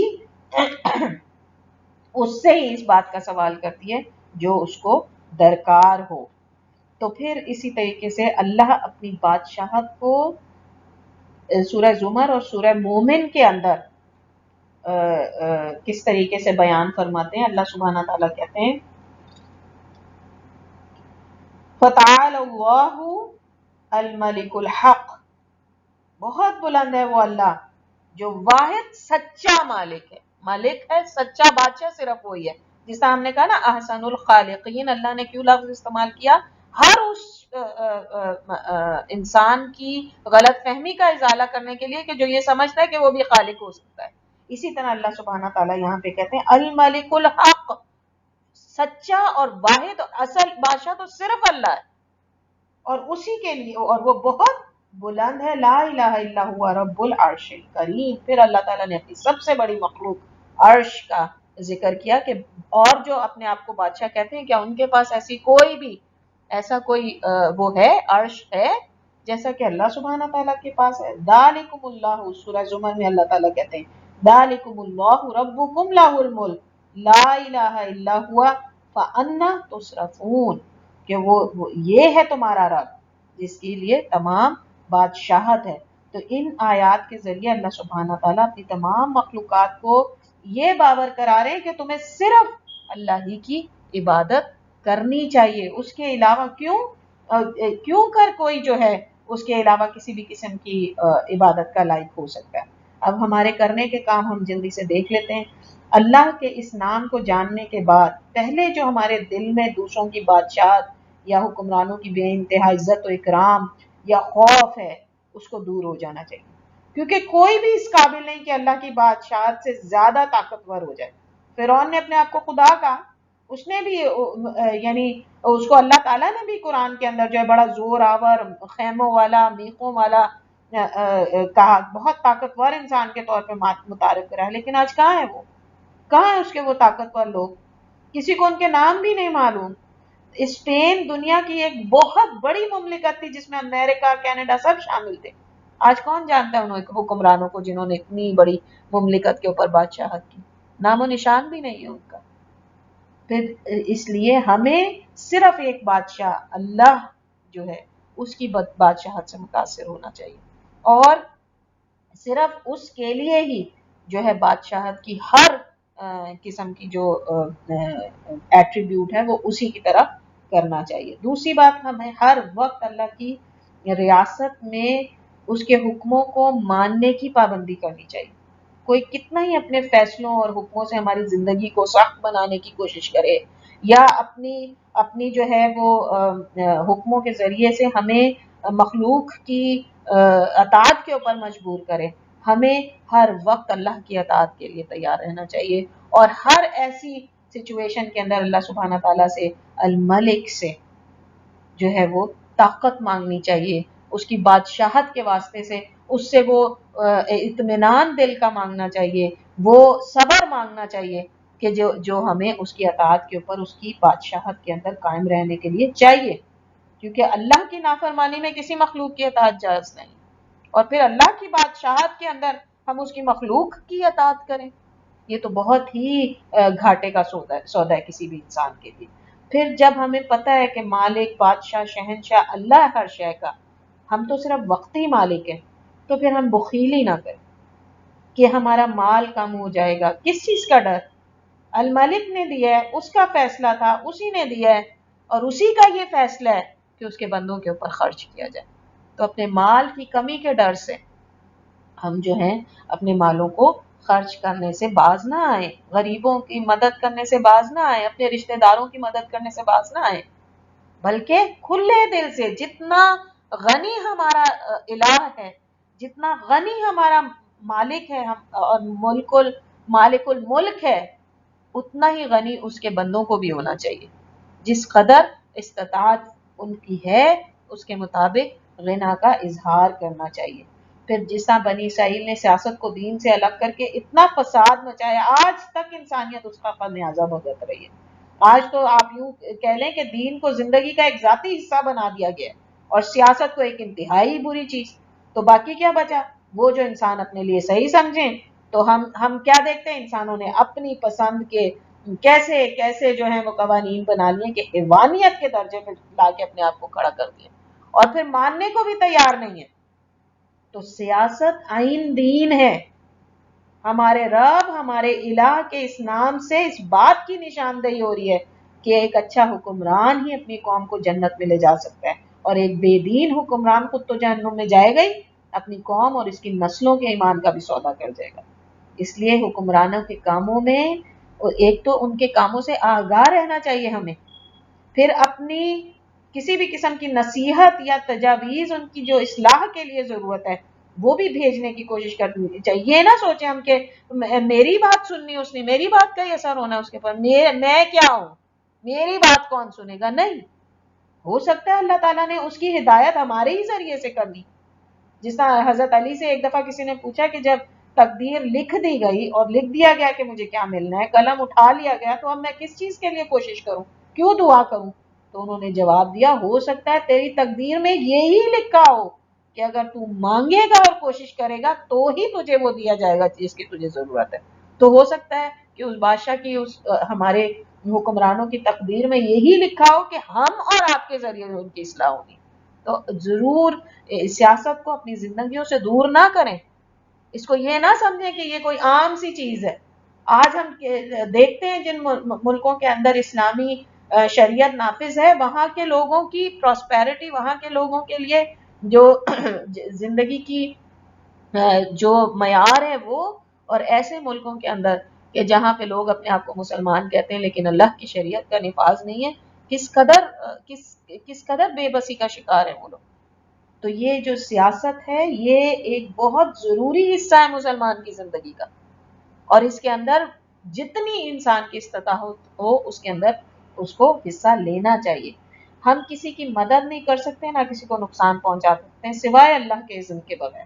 اس لیے ہمیں چاہیے کہ اپنی محتاجی کا شکوہ بھی صرف اپنے رب سے کریں جو المالک ہے، جو الملک ہے، الملک ہے۔ جب ہم خود کو بے بس محسوس کریں تو اللہ سے دعا کریں کہ ہم کسی کے حق میں کچھ نہیں کر سکتے، تو کم از کم اللہ سبحانہ تعالیٰ اپنی حکمت سے، اپنی قدرت سے، اپنی مملکت کے اندر اپنی اس رعایا کی، جس طرح ہم دیکھتے ہیں کہ ہمارے مسلمان بہن بھائی مختلف جگہوں کے اوپر پس رہے ہیں، کس قدر ظلم کا شکار ہیں، اور ہم کچھ بھی نہیں کر سکتے، لیکن ہم دعا ضرور کر سکتے ہیں اپنے اس رب کے اس نام کے ذریعے سے۔ پھر اسی طریقے سے اللہ سبحانہ تعالیٰ قرآن میں کہتے ہیں کہ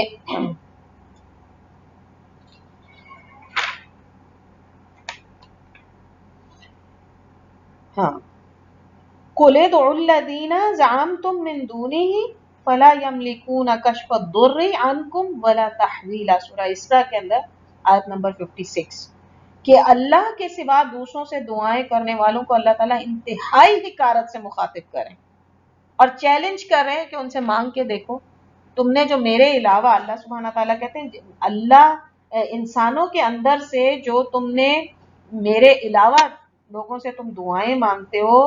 جن کی اس کے اوپر کوئی قدرت نہیں، فلا یملکون کشف الضر، کہ وہ تمہاری کسی تکلیف کو تم سے دور کر سکیں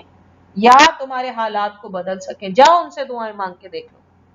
تو ہمارے کرنے کا کام یہ ہے کہ اللہ کے سوا کسی سے کبھی کوئی دعا نہ مانگے، نہ کسی انسان کے سامنے اپنی کسی بھی قسم کی محتاجی کا ذکر نہ کریں، کبھی نہ کہیں کہ آپ جو ہے وہ اگر تھوڑا سا یہ میرے لیے کر دیں تو میں جو ہوں وہ اپنی اس تکلیف سے نکل جاؤں۔ نہیں، اللہ تعالیٰ بادشاہ ہے، اللہ تعالیٰ اس مملکت کے اوپر حکمران ہے، اللہ سبحانہ تعالیٰ کے ہاتھ میں ہے کہ میں اس سے دعا کروں اور وہ مجھے اتنا دے جتنا میں اس سے مانگوں۔ پھر اسی طریقے سے کبھی ہم یہ نہ کہیں کہ یہ چیز جو ہے اس کے میں مالک ہوں، یہ میری ہے اور اس کی شیئرنگ سے ہم تکلیف ہو۔ نہیں، ہم تو کبھی اس قابل تھے ہی نہیں، اللہ ہی کی ہے، اللہ ہی نے دے دیا جو کچھ بھی دے دیا، ہم خود سے کچھ نہیں حاصل کر سکتے۔ پھر اسی طریقے سے جب کچھ ایسا مانگنا ہو جو بظاہر ناممکن لگ رہا ہو، جو لگے کہ نہیں یہ تو ناممکن ہے کہ مجھے مل جائے، ہے نا، کوئی گاڑی ہے کہ یہ تو جو میرے فائنینشیل وہ ہیں مجھے نہیں لگتا کہ کبھی مجھے زندگی میں مل سکے گی، لیکن میری ایک جائز خواہش ہے، مجھے خواہش ہے ایک اچھی گاڑی کی، میں اپنے رب سے مانگ کے دیکھوں، اس ملک سے مانگ کے دیکھوں، اس مالک سے مانگ کے دیکھوں جس کی بادشاہت کا وہ گاڑی حصہ ہے، کیسے ہو سکتا ہے کہ وہ مجھے نہ دے؟ تو اس نام کے ذریعے سے مانگے، ہاں لیکن مکمل یقین سے مانگے۔ ہماری بدقسمتی ہے کہ ہم جب اپنے ارد گرد لوگوں کو دیکھتے ہیں جو مالدار ہیں اور جن کو ہم سمجھتے ہیں وہ ہماری ضرورتیں پوری کر سکتے ہیں تو ان سے ہم ایسے مانگتے ہیں جیسے وہ ہمیں کوئی فائدہ دے سکتے ہیں، اور اللہ جو واقعی دے سکتا ہے اس سے مانگتے ہیں تو شک و شبے کے ساتھ، اور پھر کہتے ہیں یا اللہ یہ دے دے، پھر اس کے بعد کچھ نہ دینا بے شک، یا اللہ میری زندگی کی یہ خواہش پوری ہو گئی نا اس کے بعد میں تجھ سے کچھ نہیں مانگوں گی۔ کیوں نہیں مانگیں گے بھائی؟ اللہ کے سوا دینا ہی کسی نے نہیں، اللہ کے سوا ہم محتاج ہی کسی کے نہیں، تو کیوں نہ مانگے؟ اور پھر وہ ایسا مالک، وہ ایسا بادشاہ جو دینے کو پسند کرتا ہے، جس کو اس بات کا غرور ہے کہ وہ دینا پسند کرتا ہے اور اس کو یہ اچھا لگتا ہے کہ اس کی مخلوق بے بسی کے وقت اس کے پاس آئے، اس سے دعا مانگے، جو خوش ہوتا ہے دے کر اور جو چاہتا ہے کہ اس کی مخلوق صرف اس سے مانگے، تو کیوں نہ مانگے ہم اس سے؟ ہر وقت اس سے مانگے کامل یقین کے ساتھ، جو مانگنا ہے مانگے، جتنی دفعہ مانگنا ہے مانگے، ایک دن میں 100 دفعہ کوئی چیز مانگنی، 100 مختلف چیزیں مانگنی چاہیں تو بھی مانگے، اور اللہ سے مانگے اور مانگتے رہے۔ کیوں؟ کیونکہ یہ ساری کی ساری ملکیت اللہ سبحانہ تعالیٰ کی، اور اس کی ملکیت کے اندر کچھ دے کے کمی نہیں آتی۔ جس طرح سمندر کے اندر سے ایک قطرہ اگر اٹھا دیا جائے تو اللہ سبحانہ تعالیٰ کی دین کا معاملہ ایسا ہے، وہ اپنی تمام مخلوق کی تمام خواہشوں کو بھی پورا کر دے۔ تو اس کے غنا کا عالم یہ ہے کہ اس کی اس بادشاہت کے اندر، اس کی اس مملکت کے اندر اس قطرے کے برابر بھی کمی نہیں ہونے لگی۔ تو کیوں نہ مانگے ہم اپنے رب سے؟ کیوں نہ مانگتے رہیں، اور ہر وقت کیوں نہ مانگے، بلکہ فخر سے مانگنا چاہیے کہ ہم اپنے اس رب کو، اس الہ کو جس کو ہم اپنا واحد معبود مانتے ہیں، ہم جانتے ہیں کہ وہ دے سکتا ہے اور اس کی بادشاہت اور اس کی قدرت کہاں تک ہے۔ پھر اسی طریقے سے اللہ کے یہ نام جان لینے کے بعد جو اللہ کا شکوہ ہے اپنے مخلوق سے، وَمَا قَدَرَ اللَّهَ حَقَّ قَدْرِهِ، اور تم نے اللہ کی اس طرح قدر ہی نہیں کی جیسے کہ کرنی چاہیے تھی۔ تو اس نام کی جان لینے کے بعد اللہ کے مقام کی ایسے ہی قدر کرنی چاہیے ہمیں جیسے کہ اس کا حق ہے۔ بے شک ہماری تعریفوں سے اللہ کا مقام اور بلند نہیں ہو جائے گا، اس کا مقام پہلے ہی بہت عظیم ہے، لیکن انسان جتنا سوچ سکتا، اللہ اکبر وللہ الحمد، انسان کو چاہیے کہ اللہ سبحانہ تعالیٰ کے اس شکوے کا جواب کی کچھ تو جو ہے اس میں جو اللہ سبحانہ تعالیٰ اپنی مخلوق کے ساتھ کر رہا ہے اس میں کچھ تو ہم ایسے ہوں جو کمی لانے والے ہوں، کچھ تو ہم اللہ کے مقام کے مطابق اس کی اطاعت اور اس کی بادشاہت کا جو ہے اقرار کرنے والے ہوں۔ پھر اسی طریقے سے انسان زندگی کے ہر قسم کے غم اور محتاجی سے جو ہے نجات پانا چاہتا ہے. اس کا بڑا زبردست وظیفہ نبی اکرم صلی اللہ علیہ وسلم نے بتایا کہ جس نے صبح 100 دفعہ لا الہ الا اللہ وحدہ لا شریک لہ لہ الملک ولہ الحمد وہو علی کل شیء قدیر پڑھ لیا، اول سب سے بڑا جو اس کے لیے فائدہ وہ یہ کہ سمندر کی جھاگ کے برابر بھی گناہ ہو تو معاف کر دیے جائیں. اور آپ کو پتہ ہے کہ ہماری جو ہے حدیث سے ہمیں یہ پتہ چلتا ہے کہ ہماری بہت ساری حاجتیں ہمارے گناہوں کی وجہ سے نہیں پوری ہو رہی ہوتی. تو ہر قسم کے، اور جو اللہ کی پناہ میں آ گیا پھر اس کے بعد اس کے، اور جس طرح ہم نے دیکھا کہ جو بادشاہ ہوتا ہے وہ پھر کیا کرتا ہے اپنی رعایا کے لیے ان کی تکلیفوں کو بھی دور کرتا ہے، ان کے لیے ایسے فیصلے کرتا ہے جو ان کی زندگیوں کے اندر راحت کا سبب بنے اور جو ان کی زندگیوں کی تکلیفوں کو دور کریں. کشف الدر، اللہ سبحانہ تعالیٰ ایسا بادشاہ ہے جو اپنی مخلوق کی تکلیفوں کو دور کرنے پہ مکمل طور پہ قادر ہے. اور یہ 100 دفعہ پڑھ لینے کے بعد انسان کی زندگی کے ہر قسم کے مسائل اللہ سبحانہ تعالیٰ اپنے کندھے پہ لے لیتے ہیں، اپنے ہاتھ میں لے لیتے ہیں. پھر اسی طریقے سے اس دنیا میں جو برائی ہوتی ہے وہ بھی اللہ کے اذن سے ہوتی ہے. اس کا تعلق بے شک اللہ کی رضا سے نہیں ہوتا، لیکن تخلیق کا یہ تقاضا ہے کہ چونکہ اللہ سبحانہ تعالیٰ نے انسان کو اس چیز کا جو ہے اپنی رعایا کو اس چیز کا حق دیا ہے کہ وہ صحیح اور غلط کا فیصلہ کر سکتی ہے اور پھر اس کے مطابق اپنی زندگیوں کے فیصلے کر سکتی ہے. لیکن ایسا کرتے ہوئے اللہ سبحانہ تعالیٰ کی اطاعت سے جب وہ نکلتا ہے تو اللہ سبحانہ تعالیٰ اپنے بندے کو خوشی سے نہیں اس چیز کی اجازت دیتے، بلکہ اللہ سبحانہ تعالیٰ کی رضا اس میں نہیں شامل ہوتی. لیکن چونکہ تخلیقی طور پہ اللہ سبحانہ تعالیٰ کا حکم ہے کہ وہ نہیں روکے گا کسی کو گناہ کرنے سے، اگر اس نے اپنے آپ کے لیے یہ فیصلہ کر ہی لیا ہے تو ہمارا یقین اس بات کے اوپر ہونا چاہیے کہ اللہ ہی اجازت دیتا ہے اپنی اس مملکت کے اندر برائی کو ہونے کی. اور اگر یہ برائی ہو رہی ہے تو یہ بھی اس مملکت کی تکمیل کا مظہر ہے. اور جب انسان ایسا کچھ کرے تو اس بات کو یاد رکھے کہ وہ مالک، وہ بادشاہ اس بات کے اوپر قادر تھا کہ یہ برائی اس کو نہ ہونے دیتا، اس کے ذریعے سے نہ واقع ہوتی اور وہ زبردستی اس کو روک لیتا. لیکن اسی طرح جب اس نے اس کو اس برائی کو ہونے دیا تو اس بادشاہ، اس رحمان، اس رحیم الہ کا جو تخلیق کا وہ تھا، وہ بھی یہ کہ اپنی رحمت سے اس نے اس انسان کو ایک اور موقع بھی دیا کہ وہ پلٹ آئے اور اللہ سبحانہ تعالیٰ سے توبہ کرے. تو اللہ سبحانہ تعالیٰ کے ان ناموں کے بارے میں جتنی گفتگو کی جائے بے شک کم ہے. اور ہم دیکھتے ہیں کہ پھر ان ناموں کے اندر اللہ کے الہ، الرب، الرحمن، الرحیم، الحی، القیوم والی صفات جو ہے وہ پلٹ آتی. اور یا یہ کہہ لیں کہ یہ نام جو ہیں ان ناموں کی طرف پھر جاتے ہیں اور ان ناموں کے اندر بھی اس ناموں کا احاطہ ہوتا ہے. تو سبحان اللہ، اللہ سبحانہ تعالیٰ سے دعا ہے کہ وہ اپنے ناموں کی، اور آپ یقین کریں کہ ابھی بھی اس کے بارے میں کتنی باتیں ہیں جو میں آپ سے نہیں کر سکی، حالانکہ میں نے آپ کے 15-20 منٹ اوپر لے لیے. اور انشاءاللہ تعالی اگر کچھ اور مزید اور بھی ریلیونٹ ہوئی تو ہم نیکسٹ کلاس میں بھی اس کو کنٹینیو کر لیں گے. لیکن ابھی تک کے لیے انشاءاللہ ہم یہاں پر جو ہے ان ناموں کے بارے میں اپنی گفتگو کو روکتے ہیں اور اللہ سبحانہ تعالیٰ سے دعا کرتے ہیں کہ ان ناموں کا حق ادا کرنے کی ہمیں توفیق عطا فرمائے. ہمارے دلوں سے دنیا کے ہر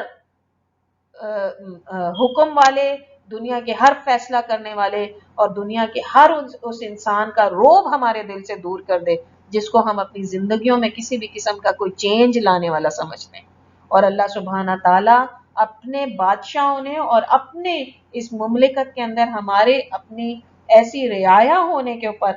جو ہے ہمیں ایسے رعایا بنا دے کہ جو صرف اللہ سبحانہ تعالیٰ ہی کے محتاج ہو اور اپنی ہر محتاجی کا اظہار صرف اسی بادشاہ مطلق حق بادشاہ کے سامنے رکھے. آمین یا رب العالمین. ربنا تقبل منا انك انت السميع العليم وتب علينا انك انت التواب الرحيم وصلى الله تعالى على خير خلقه محمد وآله واصحابه اجمعين برحمتك يا ارحم الراحمين. سبحانك اللهم وبحمدك اشهد ان لا اله الا انت استغفرك واتوب اليك. السلام علیکم ورحمۃ اللہ وبرکاتہ.